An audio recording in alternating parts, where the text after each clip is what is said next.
Janë raketa që fillojnë, shkojnë nga 300 deri në 500 km. Këto mund shërbejnë për këto bazat afër ose për trupat. Bahrein, Katar, Kuwait. Këto që janë afër.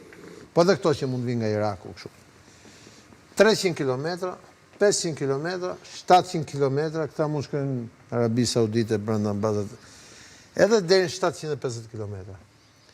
Me raketat mbi 2000 km. Këto janë problematike.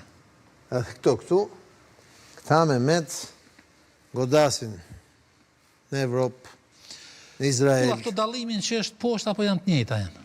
Jo, tregojnë teknologjitë që ata përdorin. Deployment mode është. Deployment mode. Pra, si lëshohen? Si lëshohen dhe si përdoren dhe çfarë lloj karburantësh përdorin.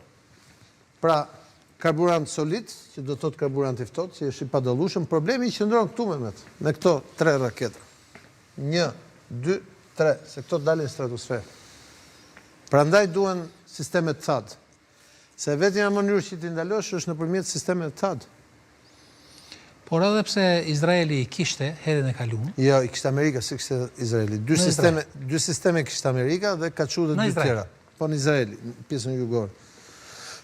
Sado që ti kesh. Nuk ja kishte vënë ushtrisë izraelite, por... Po s'mund t'i japi, sepse janë amerikanë, shiko, ta kam shpjeguar edhe një herë, sistemet THAAD kushtojnë shumë.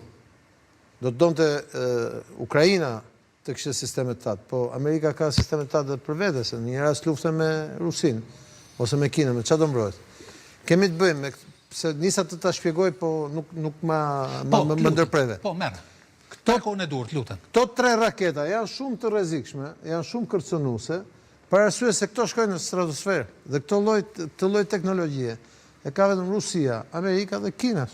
Edhe Irani. E ka dhe Irani. Dhe nga stratosfera ti nuk ke sistem që ta kapësh edhe. Sepse patrioti të kap këto. Se ti kap deri në 70 km që janë sisteme mbrojtëse, deri në 80 km, 30 km, 40 km. Po kur ai vjen nga stratosfera me atë shpejtësi, me çfarë do ta kapësh? Dhe ki parasysh që sistemi THAAD kushton miliarda dollar, një sistem THAAD kushton miliarda dollar, dhe çdo mbushje sistemi THAAD kushton $100 milion.